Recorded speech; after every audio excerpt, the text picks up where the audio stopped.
Hello, everyone. Cecil Martin here. Hey, this is Hunter Henry. What's up, man? This is Max Crosby, part of Raider Nation. Hey, this is Ross Tucker, former NFL offensive lineman. Hey, it's Tyler Lockett of the Seattle Seahawks. Hey, this is Jerry Judah, wide receiver for the Denver Broncos, and you're listening to the Full10Yard NFL podcast.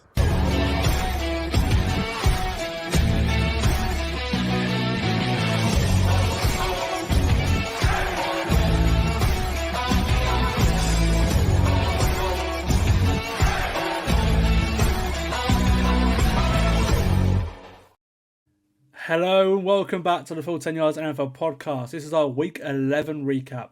I'm here on my own today and I'm going to be going through a pretty good week, actually. I have to say, it's one of the best weeks I've had this season because there's been something to talk about in every single game almost. So, doing the notes of this one was really fun, actually, because each game has a talking point. Obviously, the main talking point this week would be the Monday Night Football game that has just happened this morning with the Kansas City Chiefs losing to the Philadelphia Eagles, with the Chiefs' offense continuing to struggle.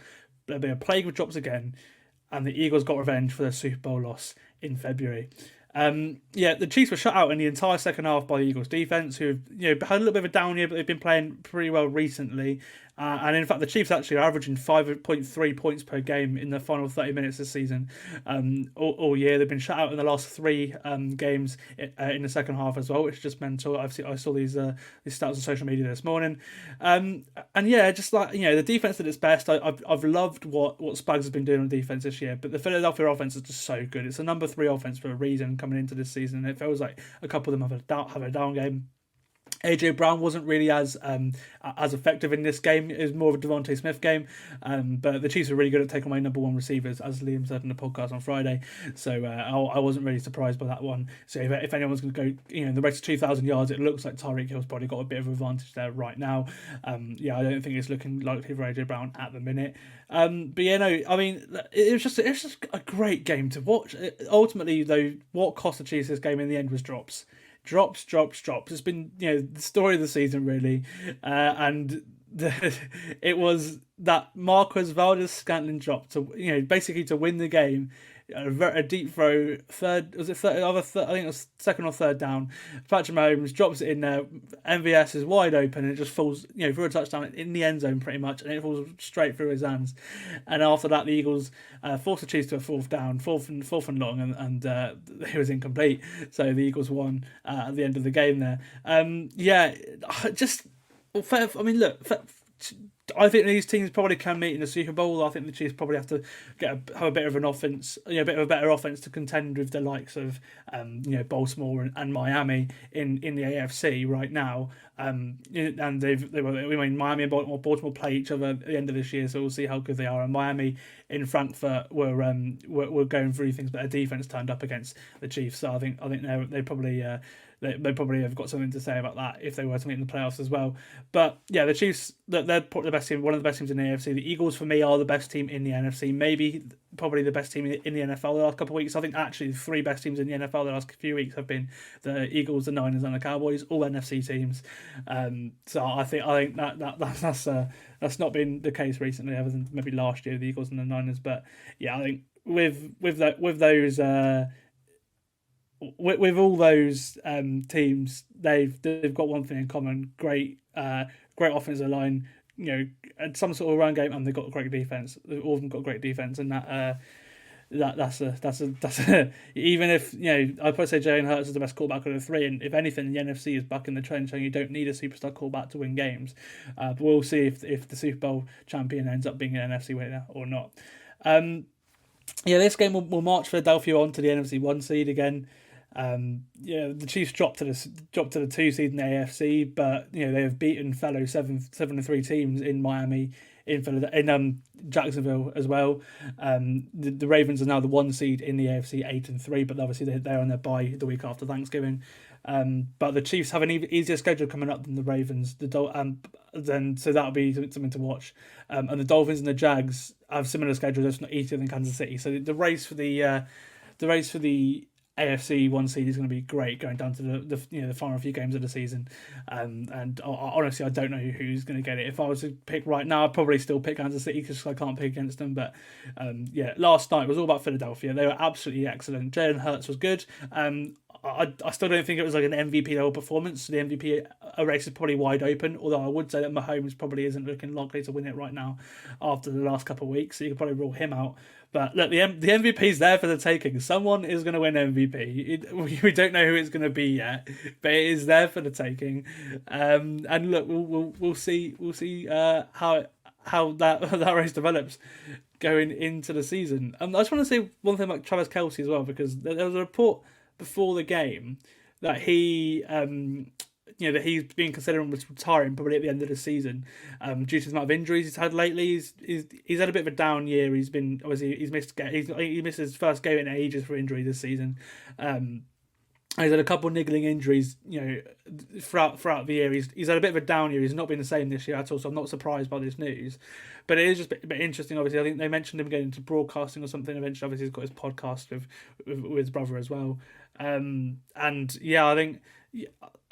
I don't know. I mean, he had a fumble in this game. He had a crucial drop. But after that crucial drop, Mahomes fed him, I think it was 3 straight plays, or 3 in 4 or 5 plays. They went to Kelce, on that crucial drive in the fourth quarter, and he caught them all. So, he's still that sort of go-to, if all fails, go to him option. But yeah, he's not been the same guy, and I think that's another reason why the Chiefs are struggling offensively this year. And just finally as well, Andy Reid was beaten off a bye week. Obviously, the Eagles were off a bye too, but that doesn't happen very often. So I was shocked for that one. And the Eagles were underdogs on the road, 2.5-point favourites. The Chiefs were. The Eagles came away with the win, and fair play to them. I honestly think we could see this game in the Super Bowl again. I've said it last week. These two teams for me are probably the 2 most complete teams in each conference. I think probably. If you had the quarterback position in there as well, which matters in the playoffs, they both surely are the most complete teams to reach the Super Bowl from the AFC and the NFC. And we'll see what happens with the MVP race, but mark my words, I don't think this is the last time the Eagles and the Chiefs are going to meet, which should create an interesting situation, being the first repeat Super Bowl since the 93-94, so obviously 20 years ago, with the Cowboys and the Bills, 2 straight Super Bowls, and the Cowboys beat the Bills both times. Obviously that was the Bills' 3rd and 4th Super Bowls. They lost all 4 of them, and I don't think they're going to win it this year with the way they're going. Although they did win this week, so you never know. But it's going to be a fascinating end to the season at the top of both conferences. But I've come away from this game way more confident about Philadelphia than I do Kansas City. And I think Philadelphia are probably going to go like 15-2 or something like that. If I was to guess now, maybe they ease off when they secure the division. Maybe they beat Dallas and then maybe have backups in for a few games like they did. Obviously, when Hurts was injured at the end of last year as a precaution. I don't know, but we'll see. But I think right now I would put Philadelphia as certainly top 2-3 teams in the NFL, let alone the NFC. Okay, we'll go over to the shock of the early window, where the Browns beat the Steelers 13-10, where Dustin Hopkins' 34-yard walk-off field goal gave the Browns the win over the Steelers, and moved them to 7-3 after another close, typical AFC North game. A Dorian Thompson-Robinson inspired final drive led the Browns to the field goal. And I was saying to the boys I was watching with on Sunday night, this game just has tie written all over it. We've not seen a tie all season. We normally see 1 or 2 a season. I was like, this game has tie written all over it. Obviously, the Browns and Steelers have tied games before in the last couple of years. But it was ultimately Pittsburgh's really disappointing offense that that won the Browns this game, rather than their offense with obviously their rookie quarterback, or the Browns defense, who were excellent. Myles Garrett, I think, is probably defensive player of the year, although Micah Parsons, with his game against the Panthers, has got something to say about it. TJ Watt is a little bit less impactful in this game, so obviously Myles Garrett being on the same field as TJ Watt probably has jumped ahead of him in the defensive player of the year race. But Kenny Pickett, man, I'm really disappointed. I hope from what we saw at the end of last year that he'd be good this year. I predicted the Steelers to be 11-6, and they might still go 11-6. I might still look all right, but it's been a way tougher of a ride than I thought it would be this year, if I'm being honest, because yeah, that offense is terrible. Jalen Warren and Najee Harris are looking great at the run game, but if they can if you can take away that run game for Pittsburgh, I don't worry about them whatsoever going down the stretch. And the Browns, their defense is so good. You got an awesome secondary. Denzel Ward was good to go in this game, which was awesome. Greg Newsom's had a great season as well. He had a couple of plays in this game, and you got Myles Garrett in there as well. And Jerome Ford, he's looking good at running back. I'm interested. I think the Browns will get into the playoffs. I think they're probably right now, especially with this win, they'll become second in the AFC North. Obviously, it's been a tough week or so for the Steelers and the Bengals. This race was looking very tasty a couple of days ago. It's not as tasty now that Burrow's out for the season, and that the Steelers are looking terrible offensively. But yeah, I think they probably they scream like one and done, early window, 6 p.m. Saturday playoff team. Defense is great. It'll be a low scoring game, but I don't see them going any further than that, unfortunately. That's the thing with the Browns, really. It's just disappointing how they've made all these aggressive moves and they've really just not panned out. They've got a great team, but the quarterback position and maybe some positions on offense, but they're so banged up and they're still winning games. It's weird. It's such a weird team to talk about this year. But I'm a fun game, typical AFC North, and fair play to the Browns for pulling through it. Okay, we'll go over to this was an eventful game, wasn't it? A sort of mini shootout towards the end, but it was just a mess of anything more than a shootout. With the Lions coming away winners over the Bears. They were 9.5-point favourites in this one. They won by 5, 31-26. They rallied back to win this wild division game against the Bears. The fact that the Lions managed to win this one as well was very impressive to me. It showed the grit that Dan Campbell's looking for again. And I don't think they win this game last year. Or any other year. I think they've really come together as a team recently, and that aspect that loss to Baltimore has probably helped them as well, if I'm being honest. The last time the Lions had an 8-2 start was when JFK was president, and the last time they had 7 wins from their first 10 games was the year of the moon landing. So that shows just how long it's been for a season like this for Lions fans, and I'm loving it. I'm absolutely loving it. And this was a game where Jared Goff threw 3 interceptions as well. He had 2 in the first half. But Chicago couldn't really take advantage of those turnovers. They only got 7 points off those 2 interceptions. But they played their style. They ran the ball to the clock down. They had double the time of possession that the Lions did in this game, and it felt like more than that in the first half. If I'm being honest, it's the way Chicago played football last year. It kind of worked a little bit down the stretch. Obviously, Justin Fields ran a lot down the stretch last year. He ran a lot down the stretch this year in this game as well. He had over 100 yards on the ground. And that was really nice to see in his return. And I thought the Bears were really good, but the Lions just, at the end of the day, I think the Lions are better coached, better, well drilled situationally, and they, the fact they can win games like this and come away from almost double-digit deficit in the last few minutes of the game is absolutely excellent. So fair play to them. I felt like the Bears were on top the entirety of this game, but it was actually Detroit that were in the lead at half time. After Amon-Ra St. Brown scored a touchdown just before the half. But another Detroit turnover from a Craig Reynolds kick sort of return fumble gave the Bears a 10-point swing with a field goal and then a DJ Moore touchdown after the fumble resulted in the Bears going up and having a big lead. And then Chicago led throughout the second half as well until the very end, really. Goff actually threw his third interception to Tremaine Edmonds. It set up another field goal, so that's 10 points of turnovers for the Bears there, and a 2-score lead for them as well.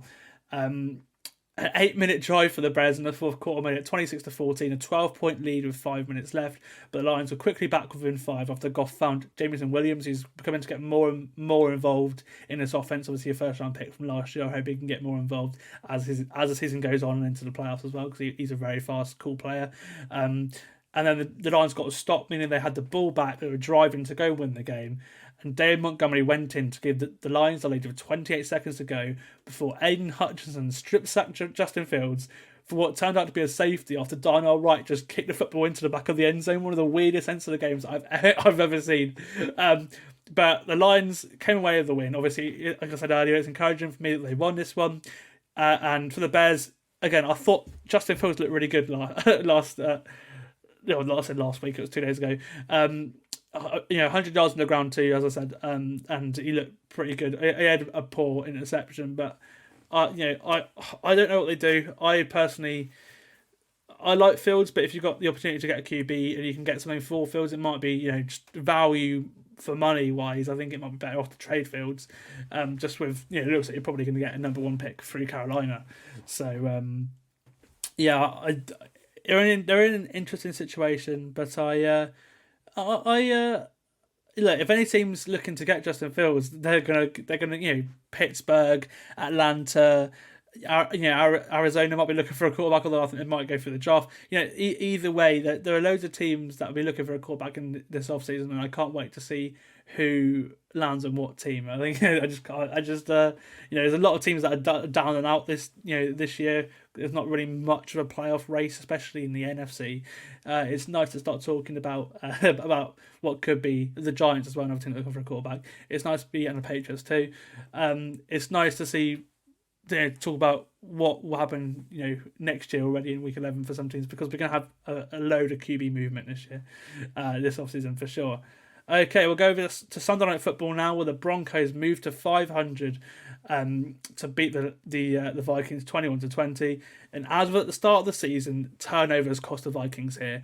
They had a chance to go 7-4, and they, obviously after starting 1-4, that's pretty impressive. But an Alex Mattison fumble, a Josh Dobbs interception that led to a field goal. And a late Russell Wilson touchdown to Cortland Sutton gave Denver their first lead of the game with a minute to go, and the Denver defense presented an offense that was rolling for most of the game, and the Vikings offense from scoring at the very end, closing out the game to win the game for the Broncos. And that's great for the Denver defense as well, because at the start of the year they were looking awful. So huge for them. The Vikings got out to an early lead in this one. Josh Dobbs was really awesome again, actually. They're the much better team on offense certainly than Denver throughout this game, but the Denver defense came out with a few key sacks and key tackles to give the Vikings third and long a lot of the time to force them to a field goal or even a punt a lot of the time, and that meant that the Vikings were only up 10-9 at half time. But they extended that lead after half time, where Josh Dobbs grabbed a rushing touchdown in the third quarter to make an 8-point lead. And they got to the red zone again on the next drive, but that Mattison fumble set up a Denver field goal, and that really is where the momentum in this game started to change a little bit. And the Broncos stepped up in the fourth quarter and took this game away from the Vikings.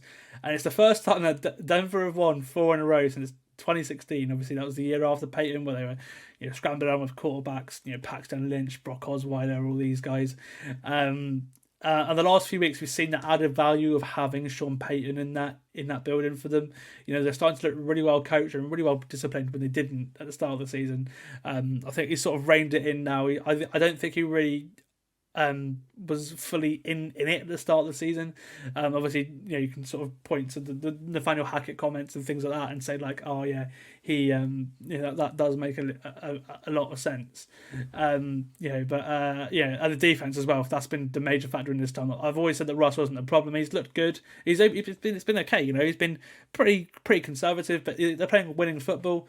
And I like to see Russ playing well, because this is probably the best he's played since 2019 or so, maybe 2020 in Seattle, but it was last year in Seattle, and obviously last year wasn't great. Vance Joseph's defense has really turned up as well, and it was very needed, wasn't it? It really was. But Denver are in play here, and the Vikings obviously they couldn't really afford to lose this game.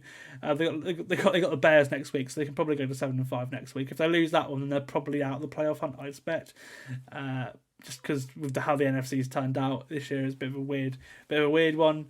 At least unlikely. They're not down and out. They won't be down and out for a while. And Denver, although I think it's unlikely they'll get in the playoffs, they are certainly in with a shout. And they got a big game coming up next week as well against the Browns. So we'll see how that one goes. Okay, speaking of those Texans, we'll speak about them now. They just held on to beat the Cardinals 21-16 to move to 6-4 on the year. Their defense stood tough in this one, and it held on to beat a rallying Cardinals team under Kyler Murray. After a back and forth second half. This one was as fun as I hoped it to be. I said on the podcast with Liam on Friday that I thought it would be one of the games I enjoyed watching most, and it was. I love watching these two quarterbacks, and both teams are only going to get better over the next few years as well. Neither team could run the ball, so it was all on these quarterbacks as well. And Houston started with a better team. They got out to a lead, but they turned the ball over a few times in the second half, which gave Kyler and the Cardinals a little bit of life to come back into this game. Stroud threw 3 interceptions, but I thought he was actually quite good again. One of them's a tip; it doesn't really count, but the 2 of them were pretty bad throws.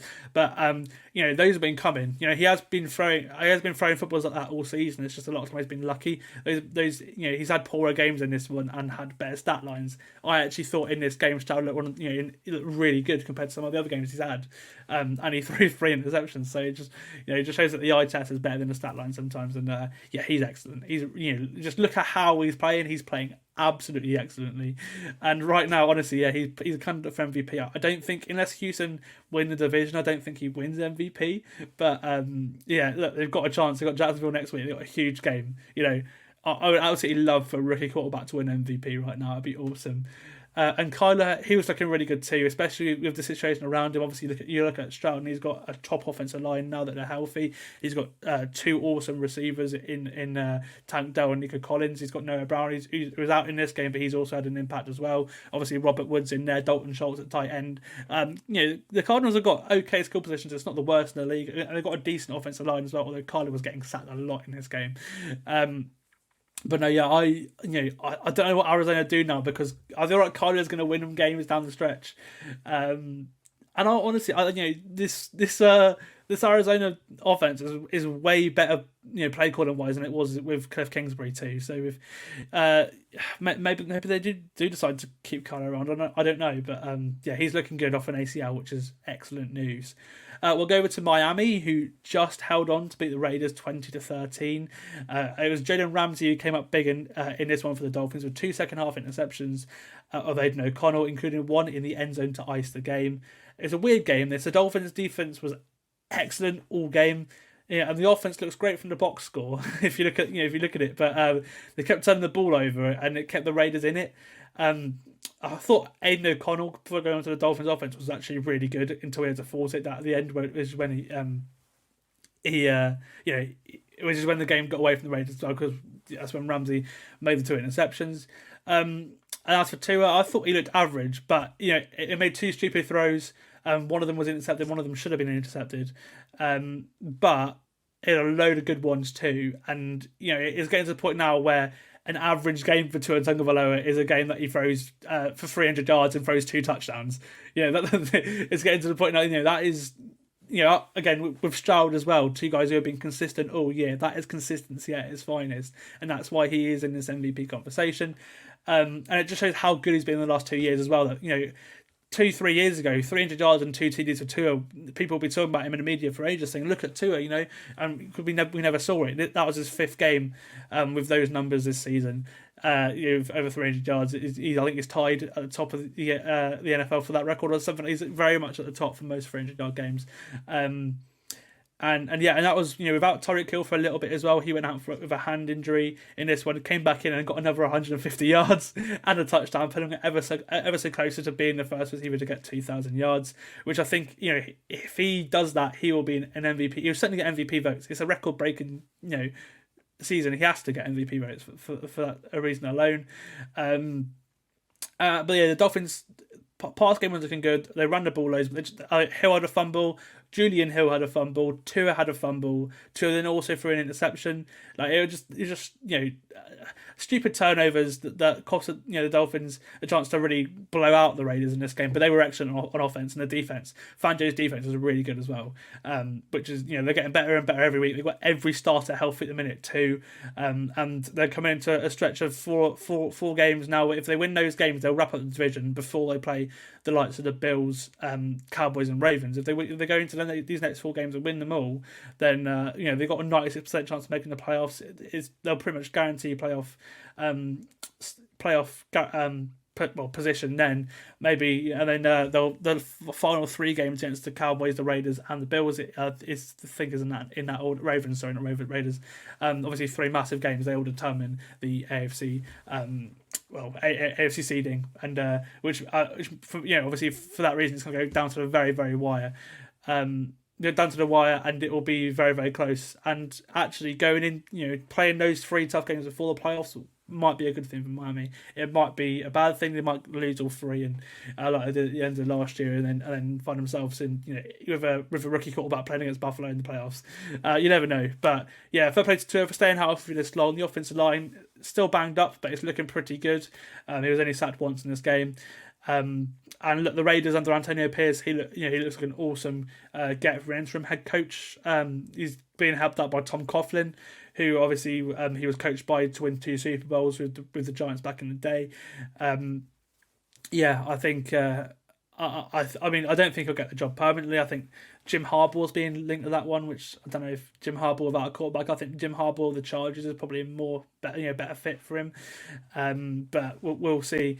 We'll see that one. It does feel like a bit of a Raiders move, but they had this with Bisaccia. They got in the playoffs with Rich Bisaccia. Not going to get in the playoffs now at 5 and 6, I don't think, but they got in the playoffs in a similar situation with Rich Bisaccia after Gruden was dismissed.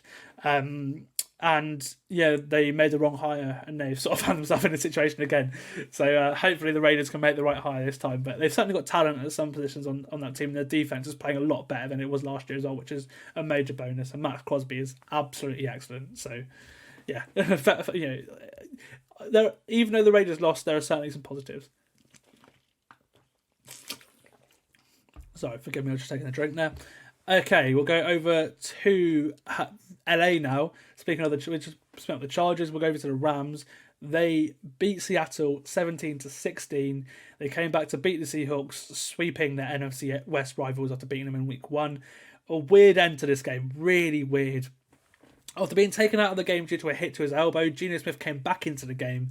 On the final drive, he led Seattle into field goal range, but they ran the ball as soon as they got into range rather than trying to get even closer for Jason Myers, wasting time, and then Myers missed a 55-yard field goal after making a 54-yarder earlier in the game. A really tough blow for the Seahawks if that's what prevents them from the division title. Obviously, they play the Niners on Thanksgiving, on the primetime game on Thanksgiving. I think they're still in for a playoff spot, but if it does cost them a playoff spot, then that's a really tough way to be in that situation in a month's time or so. The other thing with this game is injuries. I think Rams and NFC West division game, you can't really take too much away from it. And also the Rams beat the Seahawks earlier in the season as well. As I said, Cooper Kupp went out in this one. He limped off in the first half with a low ankle sprain. He's also been battling a hamstring as well. We don't know if he's going to go on IR or not, or whether it's not really been anything there, but it doesn't sound too serious with him. As I said, with Geno at the end of the third quarter, he took a big hit from Aaron Donald. He went into the blue tent. He was holding his elbow, like the shoulder elbow area looked in pain as well, and he was held out for most of this game, most of the second half, and then brought in for the final drive. I think with him it was more of a precaution, obviously saving him for Thursday night, because that game was absolutely huge for Seattle. Short week, first of 2 outstandingly close, and important division games. I think it was more just hard him out for that one. As for Matthew Stafford, he also took a big hit a couple of plays later. He threw an interception, no flag as well on that interception. It looked like a roughing the passer, or at least it was harsh in the rounds, but he came back in the game and led them to score again. Geno as well, just with him as well, he was playing excellently in this game. So 2 back-to-back really good weeks after a poor month or so. Having an offensive line is certainly helping, but having a good offensive line and having Aaron Donald on the Rams defensive line is certainly a different thing. Aaron Donald can make good offensive lines look really bad with how good he is, and I think that was the case in this one. But hopefully Geno's good to go on Thursday night. He had the most big time throws this week as well. 4, he led the league in them. Geno, he looked really good in this game. Obviously Seattle struggling to score points lately, but which has sort of hampered them. They've been very up and down points scoring wise, but hopefully now they've got an offensive line, they can sort of find a groove. The only problem is it sounds like we got Kenneth Walker for a few weeks, because he's got an oblique injury, although it doesn't sound like he's heading to IR, so he'll only be a few weeks, but he's not playing Thursday night. They've already ruled him out. So Zach Charbonnet will run it back, be RB1 for the Seahawks going into a pretty tough slate in the next few weeks. As for the Rams, obviously they're in the middle of a rebuild, quite near the start as well, to be honest with you, and they've they look really good at points this year. Like on Sunday, they've got a really bright future. It looks like McVay's still enjoying it too, by the looks of things as well. So hopefully it doesn't go into broadcasting, because you can tell that the team just embodies him as a coach. And Kyron Williams coming back next week against Arizona will be huge for their offense too. So that'll be nice. So hopefully they can at least score some touchdowns, because since he's gone, they've really struggled to score points. Obviously, he scored tons of points at the start of the year in goal to go situations. I think a fun game. This one, it was quite, especially the end, weird ending, but well, I think Seattle, I think it was more about just getting through this game going into Thursday night, if I'm being honest. Another team that plays on the Thanksgiving weekend, or on Black Friday, the first ever Black Friday game, the Jets. They go into that game at 4-6, and they go into that game as well with a different quarterback, which we'll go into in a minute. After losing 32-6 to the Bills, the Bills moved to 6-5, and this was a huge win for them. Obviously, losing to the Jets in Week 1, it's probably saved their season as well, and probably ruined the Jets as well. The Bills' offense just looked much better, I thought, under interim offensive coordinator Joe Brady. They ran the ball well, especially, which is what I've been saying. Buffalo need a run game for ages, and the Jets are hard to run against as well. So that's a very good sign. He was a very hot property. Obviously, after winning the national championship with Joe Burrow at LSU. He ended up in Carolina, which obviously is like the worst offensive situation you could have been in the last couple of years. So he got fired from that job, but I can't really judge somebody on that role.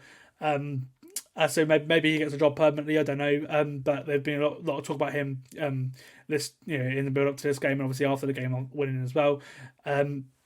Josh Allen, his only interception came on a Hail Mary on the last play of the second half. On the first half, meaning his streak of interceptions continues to 7 straight games.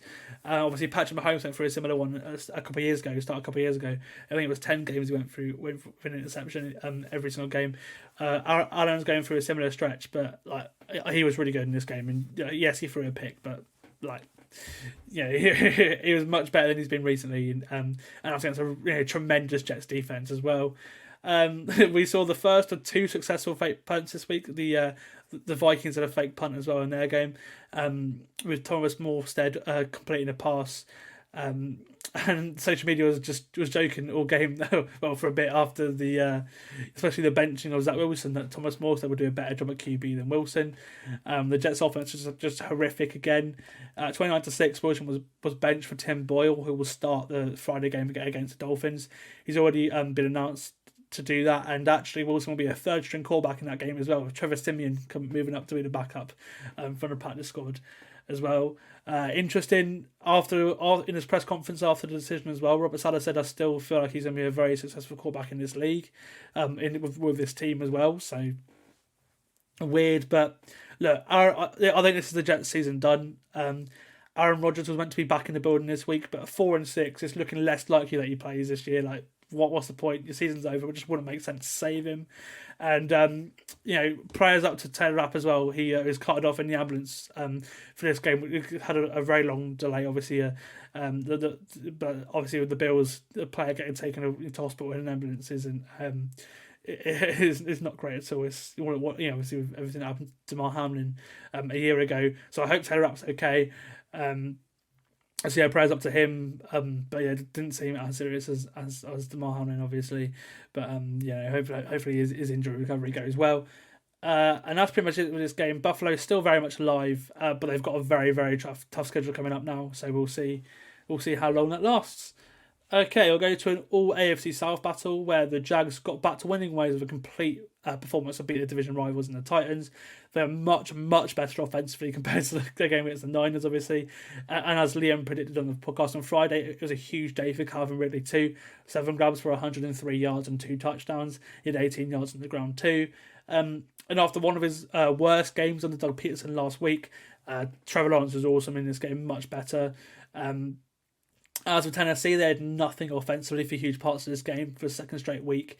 But with that offensive line, with a rookie quarterback, with a guy who has DeAndre Hopkins, but has nothing else, with Traylon Burks missing through a really bad concussion still, what do you expect Will Levis to do? We got to see a Jeffrey Simmons touchdown though, which was cool stuff. And then my only other thing with this game is obviously the Jags 7-3 got a chance at the 1 seed, and they really needed to win this game. The Titans, there's a lot of talk that Mike Vrabel could be fired, which I think is really harsh. He's the guy who's been in the Coach of the Year conversation for the last couple of years. Obviously, he got the 1 seed with the Titans a couple of years ago as well. And yeah, they've collapsed. At the end of last season they collapsed, and this season they've not been great. But at some point, Ryan Tannehill can only take a team as far as he can. You've got an aging Derrick Henry in that team. Last year, you had no real skill positions after trading away AJ Brown as well. What do you really expect from this team? The defense has got older. Obviously, this year as well, you traded away your best defensive player, other than Simmons, in Kevin Byard, who had an impact for the Eagles last night.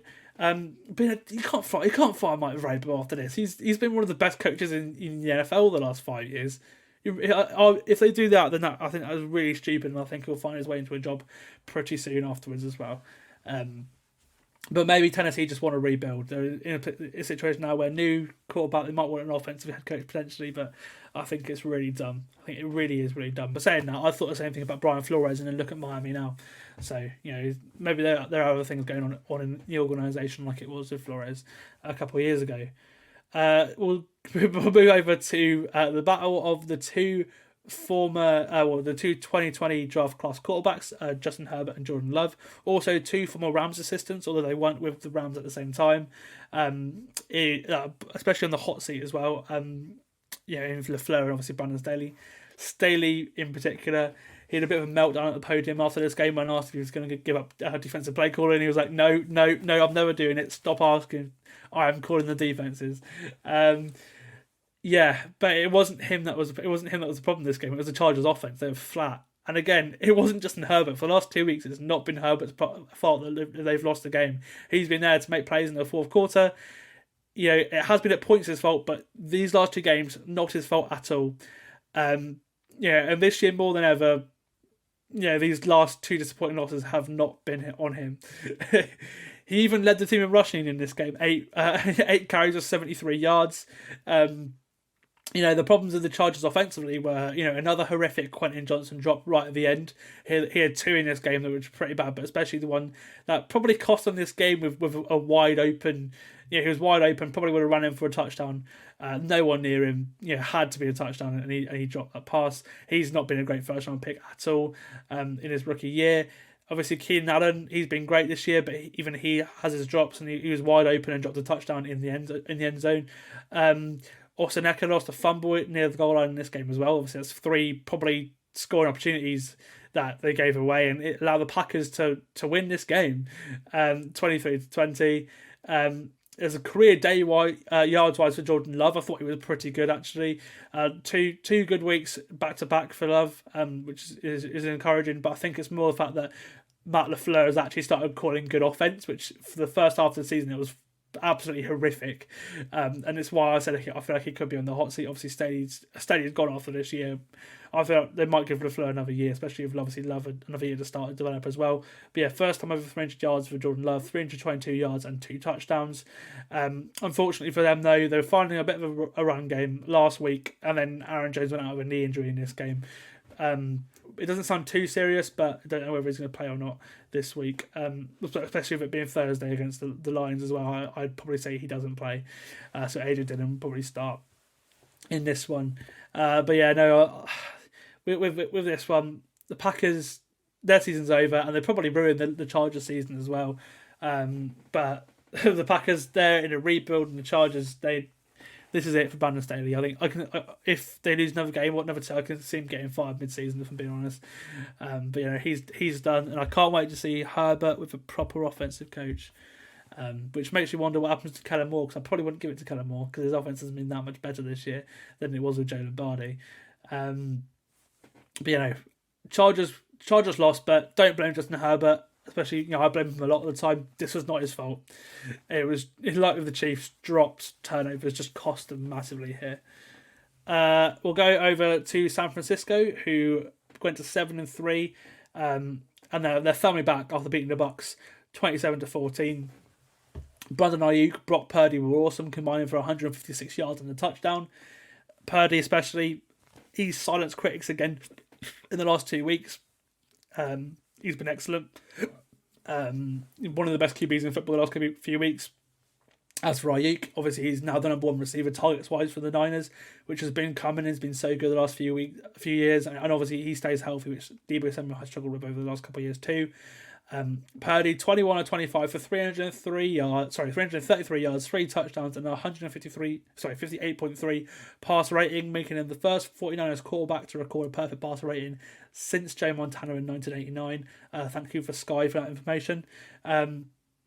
The offense was great, but unfortunately for their defense, they've lost all-pro safety Talanoa Hufanga midway through this game to an ACL, so he's done for the season, obviously, which isn't great. But the Niners have a knack of finding impact defensive players, so hopefully they can still continue that. The defensive line is looking great after the addition of Chase Young. Obviously, you got Cleveland and Ferrell in there as well. Now you got three top 5 pass rushers in the same defensive line, which is just obviously room because Farrell doesn't start, but that's just mental.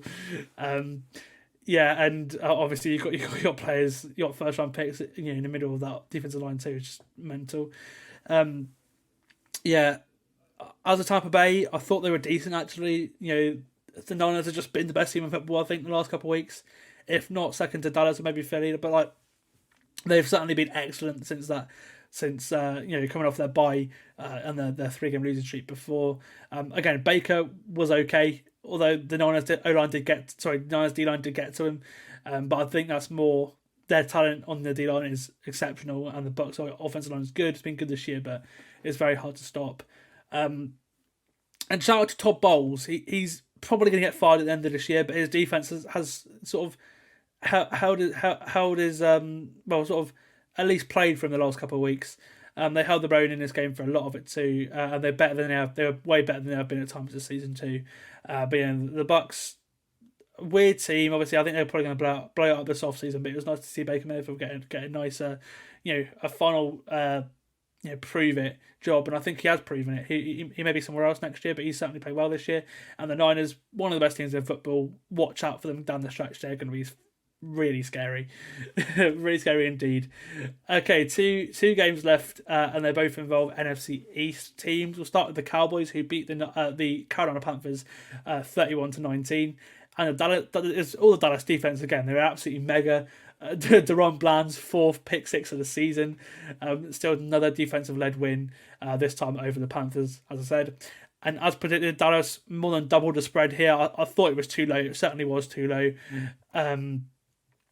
And on their way to doing that, they produced another turnover on top of the touchdown and another 7 sacks too. Micah Parsons had a game in this one, so did DeMarcus Lawrence.